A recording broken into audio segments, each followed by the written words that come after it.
Seja muito bem-vindo e muito bem-vinda ao Clube do Livro, o seu programa diário de recomendação literária, no qual aqui você vai ter um momento muito especial. Nós falaremos com uma pessoa muito legal que a gente já fez uma hashtag lá no Instagram para ele aparecer aqui no Clube do Livro, e cá estamos nós cumprindo aqui o nosso desafio, o pastor Emílio Garofalo. Mas calma que antes dele aparecer aqui, eu quero já te convidar para você se aconchegar aí no seu sofá, se aconchegar aí na sua sala, tomar aquele café, pegar a sua caneta, o seu caderno ou o seu smartphone e fazer as anotações devidas sobre esse livro que nós vamos falar hoje. Com certeza vai ser edificante para a sua vida, com certeza isso vai te ajudar. Eu espero que você saia desse clube daqui já pensando no que você vai fazer, já comprando o livro, já indo lá nas plataformas e comprando esse livro que vai edificar tanto a sua vida. Hoje nós vamos falar dessa literatura aqui, ó, Esther na Casa da Pérsia, a vida cristã no exílio secular. Olha só. Emílio Garofalo Neto. Eu vou falar um pouquinho sobre ele para você agora. Se você não conhece o pastor, você vai conhecer agora e você vai se apaixonar pela literatura que ele gera. Olha só, ele é ministro presbiteriano, pastor na igreja presbiteriana Semear, lá no Distrito Federal. Completou o seu PhD lá nos Estados Unidos e é professor de teologia sistemática lá no CPAJ. Então, ó, tem um currículo extenso aí, tem bastante coisa. Ele é esposo da Annelise e pai da Débora, no qual ele dedicou esse livro. E a dedicatória, gente, vou contar para vocês, só pela dedicatória que ele fez à filha dele, você já chora no começo do livro.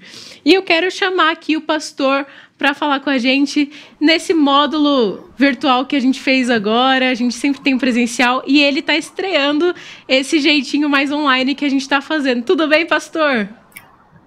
Tudo bem, Letícia? É bom estar aqui contigo. Olá, pessoal que está acompanhando. Um prazer estar aqui para servi-los. É uma bênção ter internet, né? Porque agora, nesse período que a gente não pode estar perto presencialmente, pelo menos a gente pode conversar assim, de um jeito remoto, mas edificante, né? Com certeza, né? O Senhor nos deu essas possibilidades e vamos usufruir delas. Pastor, eu já quero iniciar aqui as nossas conversas. Eu sou uma fã equilibrada, eu já falei para a Natami, que é uma das suas membro aí da sua igreja. E aí eu falei para ela que eu sou uma fã equilibrada do pastor Emílio, do pastor Tarcísio também. Vivo escutando as pregações de vocês. E eu falo fã, só que o pessoal que é crente mesmo não gosta, né? Não gosta, e aí eu falo fã equilibrada para ajudar aí. Certo, tá me entendi, ouvindo? faz sentido. Faz sentido, né? Eu tô. Faz sentido. Então, e aí, tô sabendo que o senhor tá escrevendo livro em massa agora. Tá escrevendo que só livro de ficção.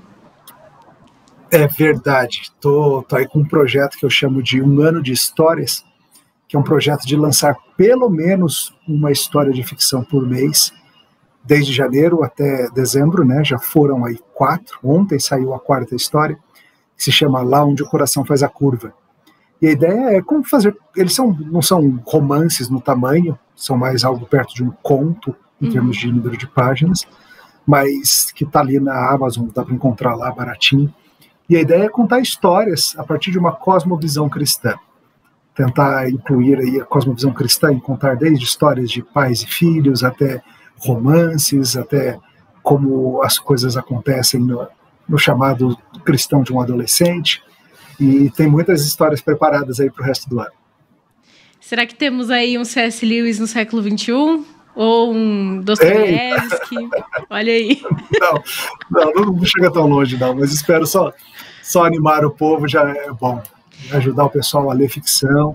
Exato. E, quem sabe até empolgar alguns a escrever também. Exato. Incentivar não só a leitura, mas a escrita, né? Pastor, eu lembro que o senhor fez, acho que, mestrado ou doutorado sobre o entretenimento, né? Nos Estados Unidos. Estou certa? Tá certo.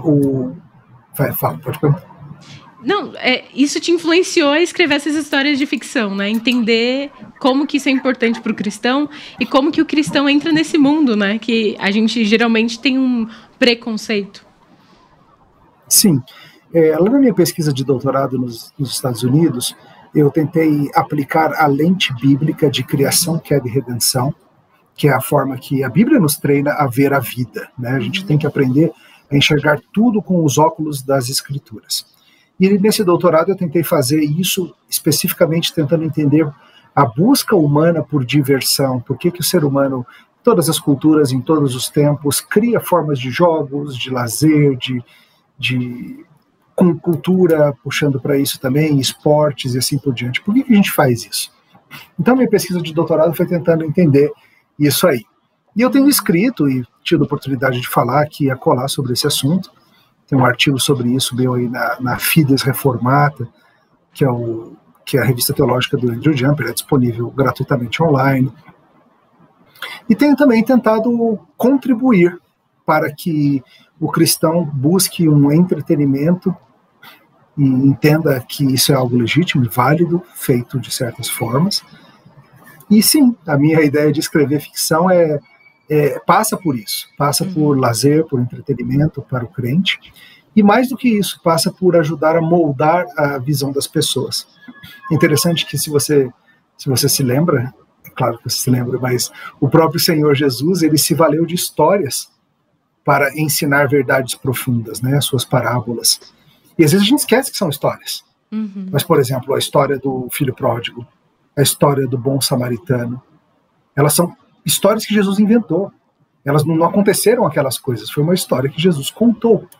E a ideia é essa, a gente, por meio de contar histórias, a gente consegue chegar a algumas verdades e ilustrar essas verdades e colar essas verdades no coração de um jeito mais profundo. Por isso eu resolvi aí me meter também a pegar as mesmas coisas que eu costumo falar em sermões, em livros de teologia, e tentar ensiná-las por meio de ficção. Pastor, eu li o Este Filtro Solar, né? Inclusive, foi lá na Barra Funda que eu levei pro senhor dar aquela assinada, tietei, né? E eu lendo ele, eu achei muito interessante, porque o senhor cita músicas, outros livros de ficção, Ken Follett, que inclusive amo, e isso flui muito bem com o assunto, né? Você consegue passar a sua mensagem, passar a mensagem bíblica usando essas ferramentas que a gente costuma chamar de secular, né? Para ainda assim abrir o campo de visão para a gente conseguir ter uma imaginação mais profunda sobre aquele assunto, né?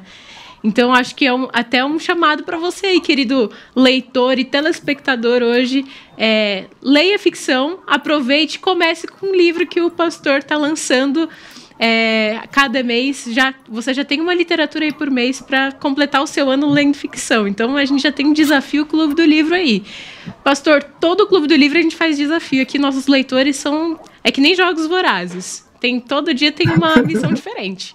Então, a gente sempre lança esses desafios, porque a gente vê nessa perspectiva que a literatura é um bom campo para a gente crescer, para a gente ser edificado, para a gente ajudar outras pessoas. Então, faz aí um Clube do Livro, uma roda de conversa sobre essas ficções, que eu acho que vai sair coisa boa daí. E faça como o pastor falou, escreva uma ficção. Mas agora, entrando no assunto do livro, que eu já tô ansiosa para falar, tô aqui parecendo um pincher já tremendo para falar desse livro que eu tô gostando muito de ler. Esther, eu achei muito curioso, porque o senhor já escreveu o livro sobre Ruth, né? As Boas Novas, a Redenção no Campo do Senhor, As Boas Novas em Ruth. E agora o senhor falou sobre Esther. Qual que é o público-alvo desses dois livros? Eles têm essa percepção, né? A Esther agora, a gente lendo, a gente já sabe quem é o público, mas fala para quem está assistindo aqui. O senhor pensou em escrever para mulheres ou geral, cristão? Todo cristão tem que ler? Essa é uma pergunta muito boa, é uma dúvida muito comum mesmo. Eu acho que algumas pessoas têm uma ideia errada de que as histórias bíblicas que focam em personagens femininos são histórias para mulheres. Como se as histórias que focam nos personagens masculinos fossem apenas para homens. Como se ler sobre Davi, sobre Samuel, sobre Paulo nas suas viagens missionárias, ou sobre qualquer um daqueles fosse, não, essas são histórias para homens. Ruth, Esther, Débora, essas são histórias para mulheres. E não tem isso. Toda a escritura é inspirada por Deus e útil para o equipar do povo de Deus como um todo. Então, eu não escrevi um livro, digamos assim, para o público feminino. Nem o de Ruth foi assim, nem o de Esther é assim. Eu sei que vários grupos de estudo femininos já fizeram, várias mulheres fizeram um grupo do Círculo do Livro, coisa assim, com o livro de Ruth. Eu fico muito feliz com isso. Mas acho que precisa que se entenda que não é voltado para mulheres, é voltado para cristãos. Porque o que se passou com Ruth e com Noemi, assim como o que se passou com Esther e com Mordecai, são lições preciosas para o povo de Deus em todos os tempos, em todas as eras. Isso é muito interessante também, porque acho que a pessoa se surpreende, né? Se ela vai ler achando que é para mulheres e ela se depara com uma riqueza muito além do que a gente imagina que é para o mundo feminino, acho que se torna até uma surpresa muito boa. Eu, inclusive, quando faço discipulado, às vezes eu faço com o livro de Ruth, mas é justamente pelo caráter teológico que ele traz, né? Por ser um comentário, tem versículo por versículo, a gente consegue ter uma profundidade do livro como um todo. E aí já levamos a outra pergunta, porque, de fato, a intenção do senhor é fazer um comentário. Eu vi aqui que, no caso de Esther, o senhor falou que não é um comentário, mas ainda assim parece um comentário do livro. Qual é a sua, hein, pastor? Isso. Acho que depende um pouco do que a gente chama de comentário. Geralmente, entre os pastores, quando a gente fala assim, eu preciso de um comentário em Efésios, eu preciso de um comentário em algum livro, a gente está pensando em um livro que vai se aprofundar muito nas línguas originais, no grego ou no hebraico, e que vai gastar um tempão mostrando para a gente, olha aqui, essa formulação aqui, esse particípio, esse termo, essa construção verbal, tudo isso aqui, porque é um livro que está mergulhando lá no profundo da língua original. Então, nesse sentido, o meu livro não é um comentário. Você vai encontrar aqui pouquíssimas discussões acerca das possibilidades do hebraico nessa passagem, da dificuldade de traduzir esse texto. De vez em quando eu faço alguma coisa assim, mas não é muito. Então, nesse sentido mais técnico, não se trata de um comentário. Mas eu entendo também que as pessoas popularmente falam assim, né? É um livro acerca de Esther, é um comentário em Esther. Eu vou, de fato, seguir do começo ao fim, eu vou atravessar cada versículo do livro, fazendo explicações, ilustrando com histórias ou com questões contemporâneas, e trazendo aplicações, mostrando para o povo de Deus como que a gente deve viver à luz disso tudo. Então, assim, se quiser chamar um comentário no sentido de que é um livro acerca de outro livro, tudo bem. Então chegamos à conclusão aqui que é um comentário do pastor. Viu? Você, leitor, já tem aí a sua certeza. E, pastor... Isso, porque eu acho que esse nome, às vezes, Letícia... Pode falar. Desculpa. Às vezes, quando as pessoas falam em comentário, isso assusta alguns leitores que pensam que vai ser algo técnico e difícil de ler. E, intencionalmente, eu estou querendo fazer algo que seja fácil de ler para todo cristão. De doutores a recém-convertidos. E, pastor, esse comentário que você fez é muito interessante, porque eu fiz teologia, então a gente foi criado na faculdade a não ler comentários, né? Tipo, faz exegese, faz todo o percurso exegético, a hermenêutica, faz tudo isso sem ler o comentário. Então, a gente é meio que doutrinado na faculdade a não ir atrás do comentário antes de ter feito toda a exegese bonitinha, ter feito trabalho, todo o sermão. E aí, às vezes... sem querer, se afasta os dois públicos, né? Tanto o pessoal que quer ler para estudar apenas e o pessoal que é acadêmico ou seminarista. Sim. Mas é interessante esse ponto. Para você que quer ler, não é um livro maçante. Vou falar minha experiência de leitor aqui. Inclusive, as notas de rodapé, acho que é as coisas mais curiosas do livro do senhor. Parece que eu estou conversando com o Emílio. Então, acho que tem indicação de música, tem comentário, tem coisa engraçada, tem outros livros. A nota de rodapé é muito rica, não é só referência bibliográfica, mas é o próprio comentário do autor. E, assim, acho que virou uma marca sua, né, pastor? O senhor considera a nota de rodapé uma marca sua? Olha, certamente eu não sou o único que faz esse tipo de coisa, mas sim, nesses livros de teologia todos o pessoal tem gostado bastante disso, de ter umas notas de rodapé divertidas, que quebram um pouco a seriedade da discussão, ou que fazem aí trazem alguma coisa que não é primária ao assunto, mas é um pequeno à parte, que contribuem em alguma coisa. Então eu me divirto fazendo essas notas também. E pelo que eu tenho escutado, o pessoal se diverte lendo-as. Então é bom que todo mundo fica feliz. Tá feliz mesmo. Eu, na minha experiência aqui, eu posso falar para o senhor que é muito bom. Inclusive, a cada capítulo a gente encontra algumas frases de filme, frases de série, alguns trechos de músicas. Como que surgiu essa ideia? O senhor tem alguém como referência? Certamente todos nós pastores, nós somos influenciados por gente que veio antes e que mostrou o caminho para a gente, né? Então eu aprendi com vários pastores. Eu me lembro em particular do pastor Vadislau Gomes, o pastor Davi Gomes e outros que sempre foram muito bons em me ajudar a ver as verdades das escrituras, mesmo nas letras de músicas ou nos filmes e tudo mais, e tentar ter olhos para enxergar esse tipo de coisa. Uhum. Então fui treinado por eles desde cedo. Diga. Inclusive o reverendo Davi fez um comentário, né, sobre o livro de Esther. Está aqui, linguagem clara, bela e criativa, com instrução bíblica para esses tempos de exílio. Pastor Davi, lá no Mackenzie já encontrava ele também, grande homem. Quem sabe ele está aqui no Clube do Livro em breve, olha só. Seria sensacional. Eu já nem precisava estar aqui, só chamar os dois, eles trocarem um papo aqui e já ia ser sucesso. Eu converso com o Davi o tempo que for, eu não canso de ouvir aquele homem, não. Ele é demais. Genial. Eu acho que, assim, é um privilégio a gente ter homens assim aqui, porque Deus usa os instrumentos dele e a gente tem a oportunidade de aprender junto. Então, você que está assistindo esse vídeo, já agradece a Deus, porque a gente tem conteúdo de qualidade. Deus decide usar esses homens para a gente chegar a informação na gente. Olha só. Show, né? Uma alegria servir. Pastor, eu quero saber como surgiu a ideia. A gente já percebe pela sua escrita, a maneira como o senhor prega, que o senhor é um homem muito criativo e a sua imaginação vai além, né? Graças a Deus. Mas como surgiu essa ideia de escrever Esther? E Ruth, né? Por que esses personagens femininos? Veja, todos esses 3 livros, o de Ruth, o de Esther e o Filtro Solar, eles todos nasceram a partir de pregações. Uhum. Aqui na igreja a gente faz séries de pregação expositiva sequencial, o que tecnicamente é chamado de lectio continua. A gente está sempre pregando o livro inteirinho, do começo ao fim. Atualmente estamos fazendo Mateus de manhã e Efésios de noite. Eu e os outros da equipe pastoral, a gente faz isso juntos. E às vezes eu olho uma série dessas e termino o sermão e falo assim, cara, ficou bem legal essa série. Dá para tentar transformar num livro, né?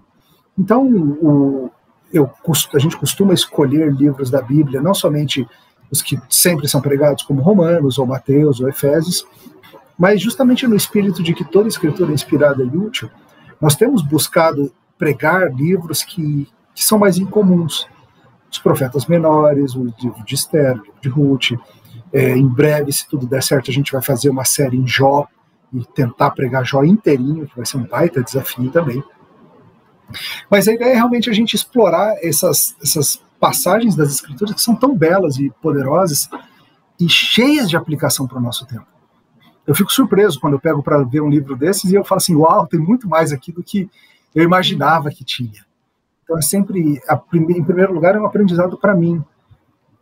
Quando eu mergulhei no livro de Esther para pregá-lo e eu vi quanta coisa tinha, quanta beleza, quanta profundidade, quanta verdade maravilhosa, que eu falei assim, gente, que maravilha isso aqui. E à medida que ia fazendo a série de sermões, me deu essa vontade também de fazer, olha, acho que isso aqui daria um livro. Acho que daria para transformar esses sermões em material de livro. E aí me empolguei com isso e fui em frente.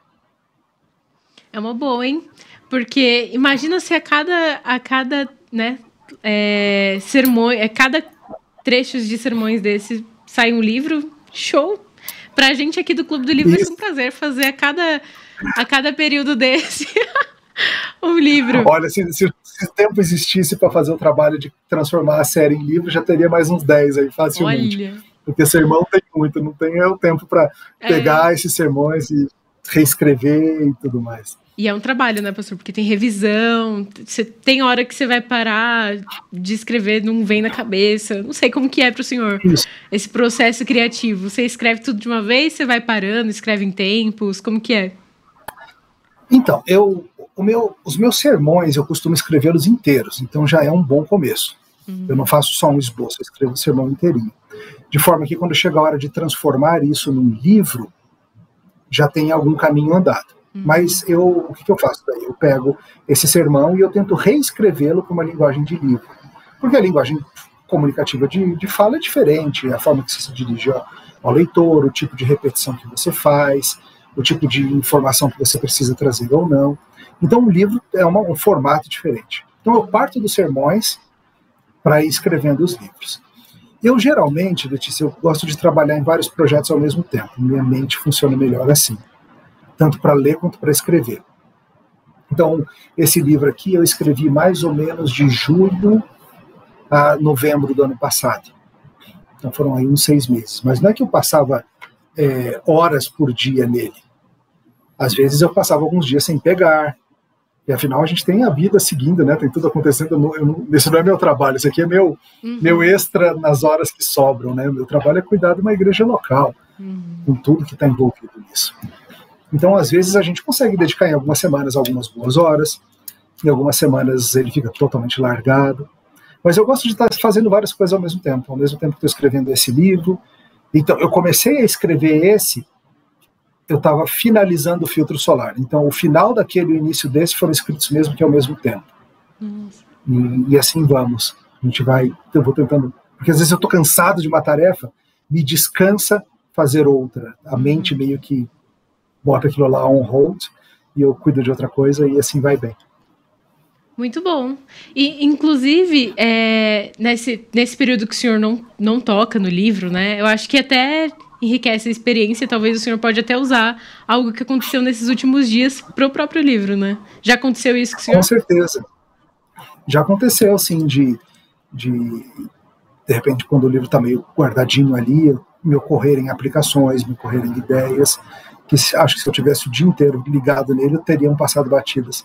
Mas parece que a nossa mente segue meio trabalhando, mesmo enquanto a gente não está ativamente pensando, né? Exato. Então eu acho que tem valor nisso, em ir devagar.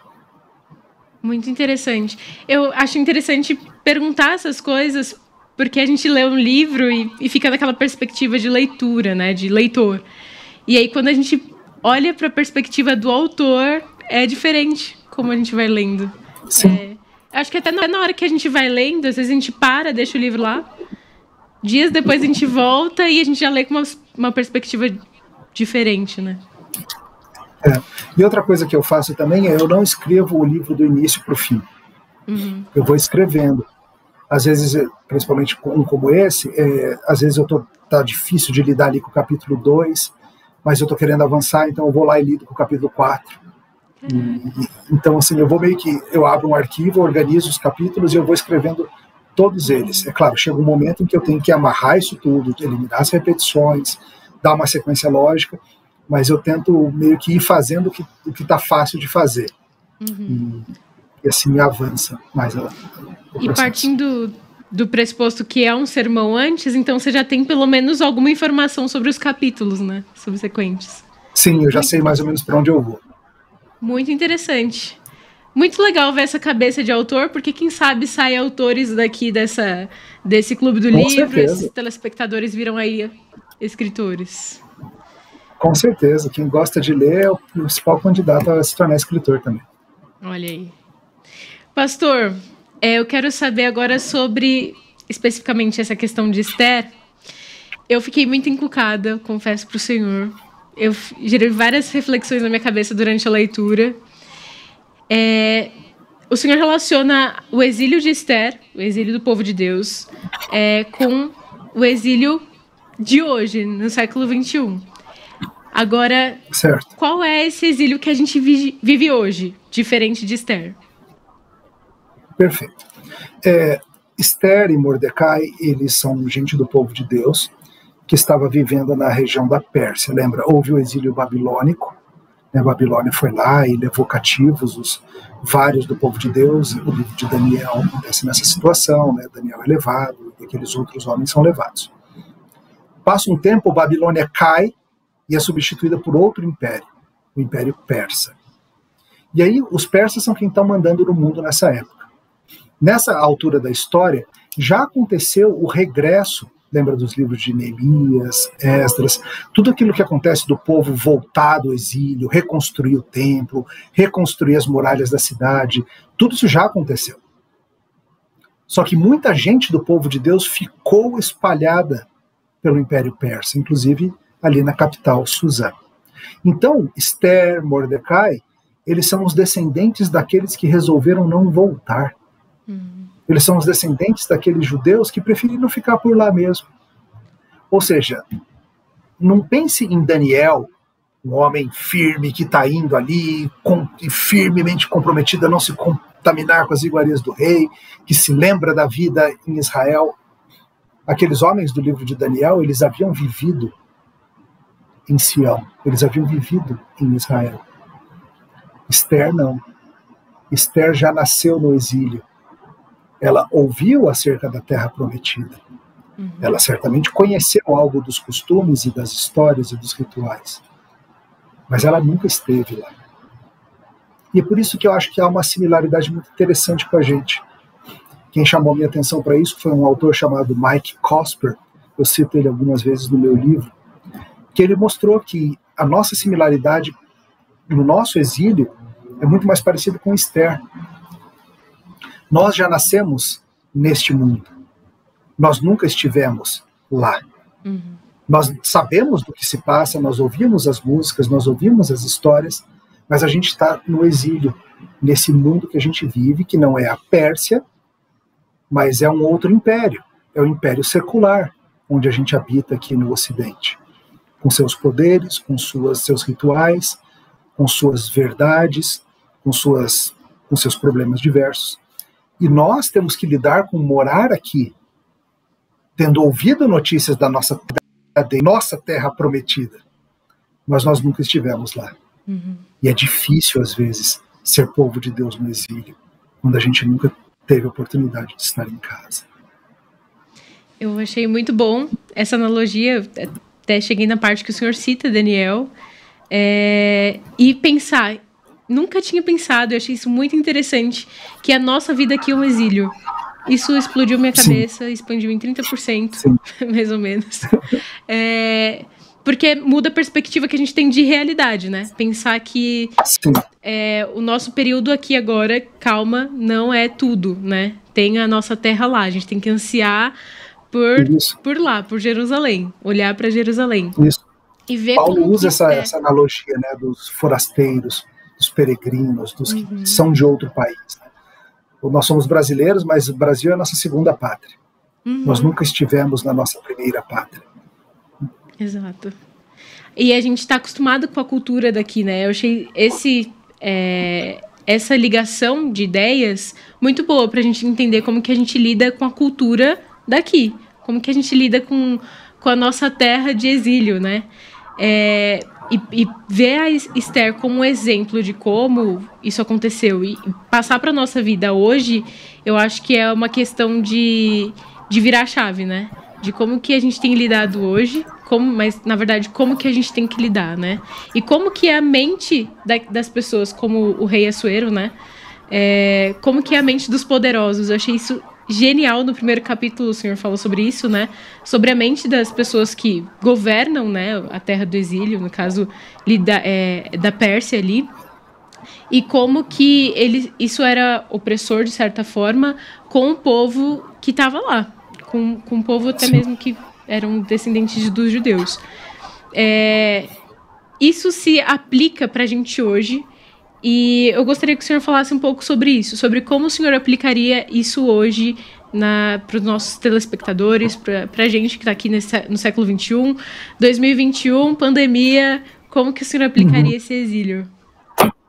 É interessante, né, você ver, especificamente pensando nisso que você trouxe dos poderosos deste mundo, né? Você vê os poderosos lá no capítulo 1 de Esther estão fazendo o que querem.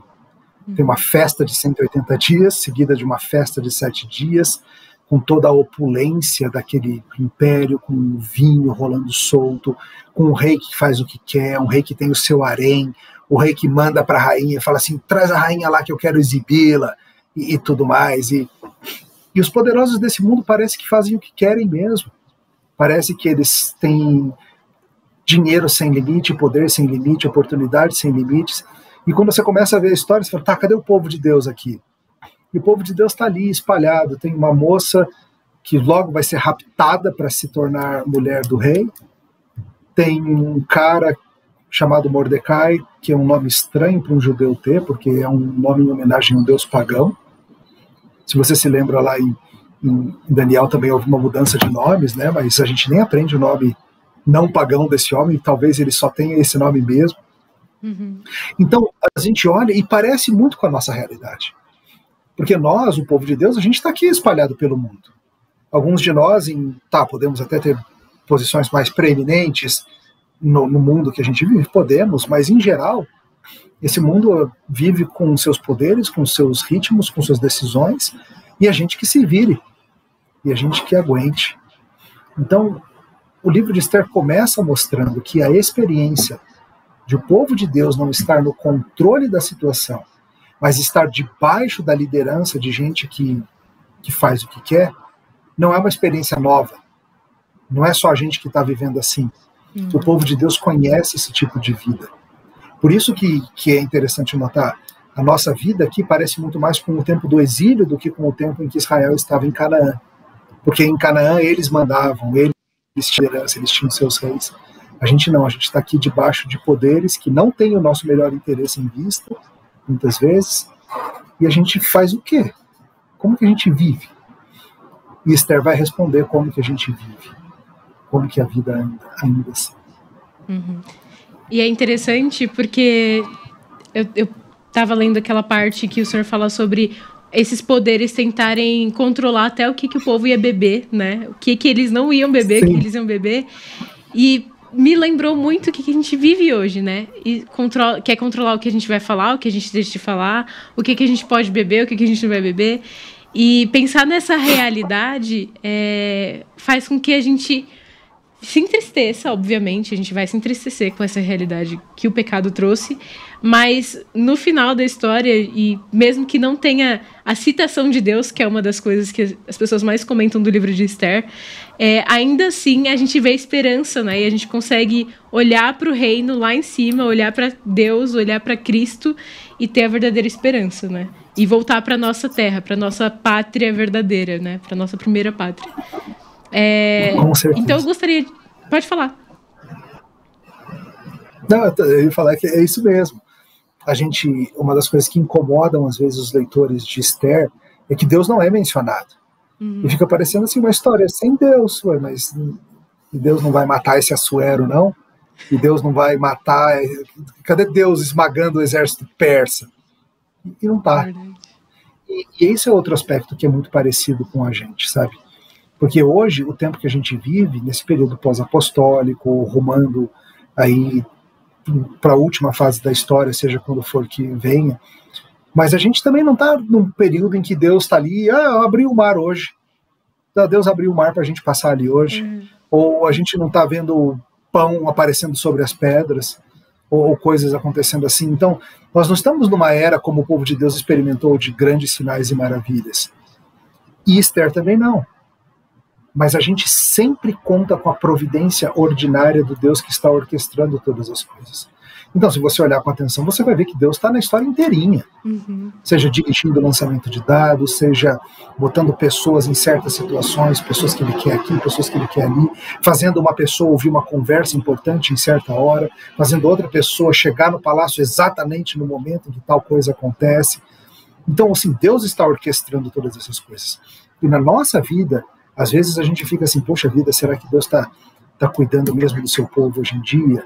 Por que não tem mais milagres acontecendo? Por que não tem mais coisas impressionantes se dando todos os dias? E Esther nos lembra, Deus está cuidando. Ele está fazendo as coisas acontecerem como Ele quer. Ainda que não pareça extraordinário, mas é o cuidado ordinário da providência de Deus. Isso é belo, isso é profundo também. E ainda tem gente que se questiona se Esther deveria ser canônico, né? Eu já vi uma discussão dessas na época da faculdade. Só que depois de ler esse livro eu fiquei, não, tem que ser canônico, gente. Deus coloca lá, vamos deixar lá para ensinar a gente, né? Sim, com certeza. E eu até pensei aqui agora, pastor, eu lembro que eu assisti uma pregação sua, acho que foi uma das primeiras pregações que eu assisti, sobre Juízes 19. Nunca se viu nada igual. Inclusive, eu assisto sempre. E pesado aí, aquilo lá.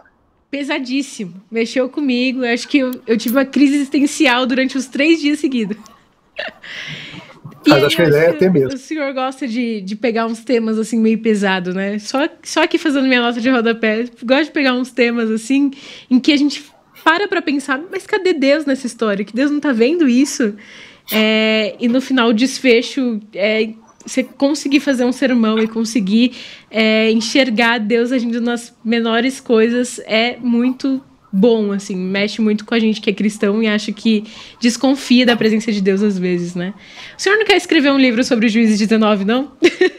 Não, eu poderia fazer sobre Juízes inteiro, né? Porque aquilo é só o final.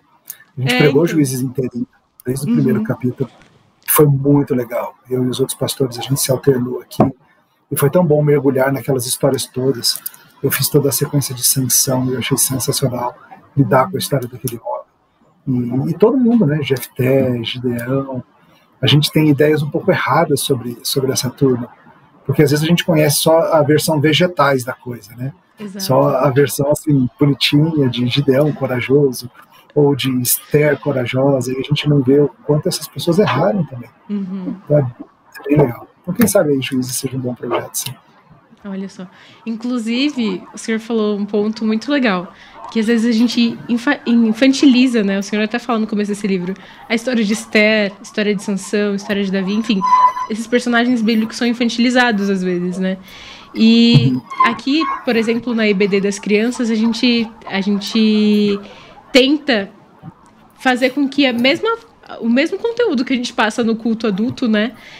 Seja passado para as crianças na mesma estrutura. Eu tive a oportunidade de acompanhar as aulas das crianças e eu acho que eu tenho aqui minhas dúvidas.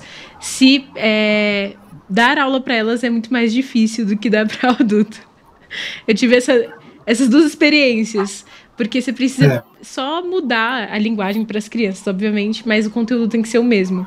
Então, acho que esses livros que o senhor vai escrever aí, espero que bastante, ajudem a gente e ajudem os pais a lerem e criarem uma profundidade nos textos bíblicos para ensinar os próprios filhos, né?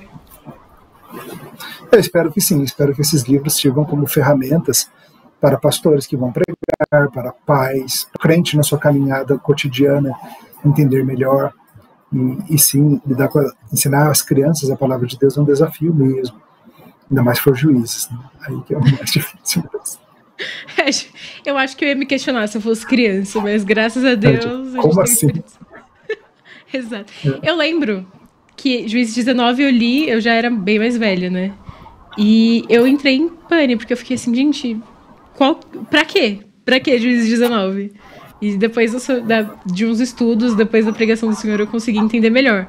Mas ainda assim é uma coisa interessante pra gente pregar mais, porque eu nunca tinha visto uma pregação sobre Juízes 19 no aniversário da igreja, detalhe. No aniversário da igreja, né? Tem os outros dois, né? Tem o 20 e o 21 também lá no site da igreja. Não sei se você chegou a ver esse, mas tem as continuações também. Vi a continuação. Inclusive, botei todo mundo lá em casa pra assistir. Que legal. Virou sessão da tarde, assisti Juízes. Um negócio leve. Tranquilo. Melhor que filme de terror, né? Bem um filme de terror.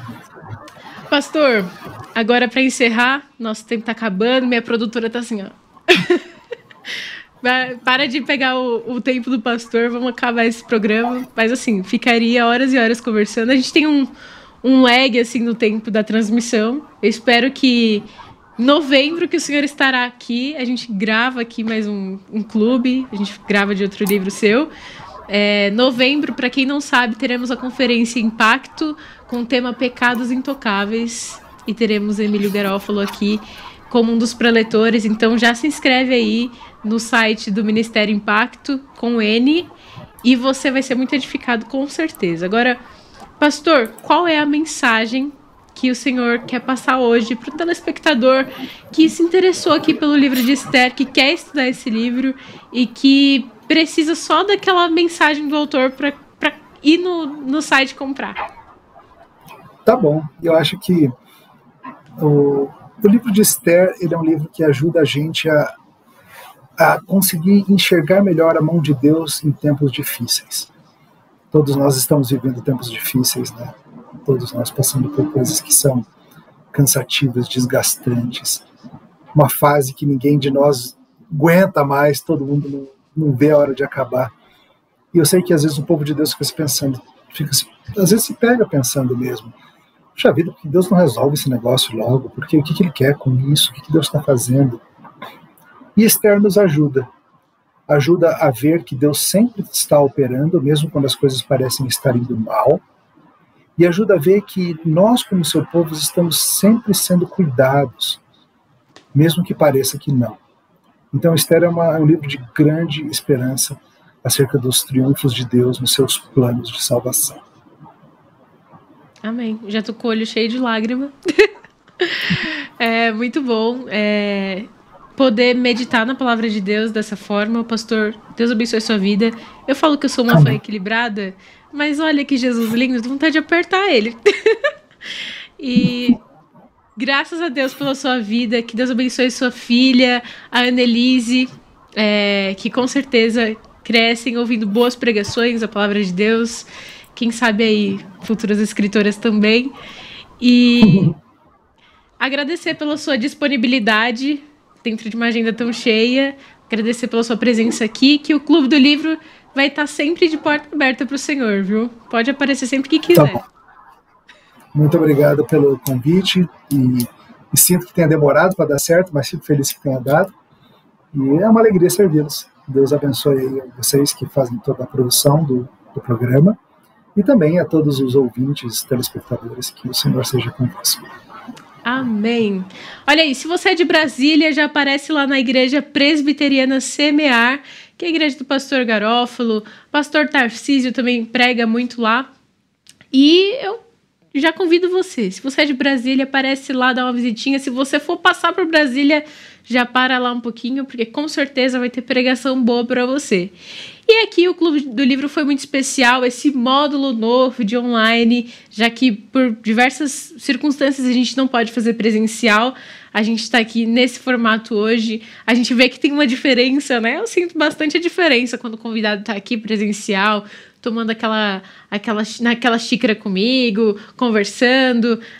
Dá uma diferença, mas aqui também é espetacular, o conteúdo flui, a gente tem boas reflexões, a gente tem bom conteúdo e é um prazer sempre receber convidados assim para que a gente possa crescer junto. Eu espero que esse clube tenha te desafiado, tenha te enriquecido. Compra lá o livro, aproveita a nossa livraria Hebron, para comprar esse livro nas plataformas digitais, no nosso site.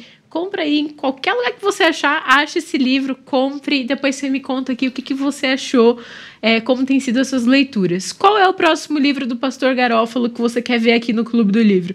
Também deixa aqui pra gente, é um prazer ter você aqui conosco, ter gente que gosta e ama boa literatura e é esse o nosso objetivo, passar conteúdo transformador pela sua telinha. Olha só, o Clube do Livro fica por aqui hoje, mas já tem muito mais. Tchau, tchau.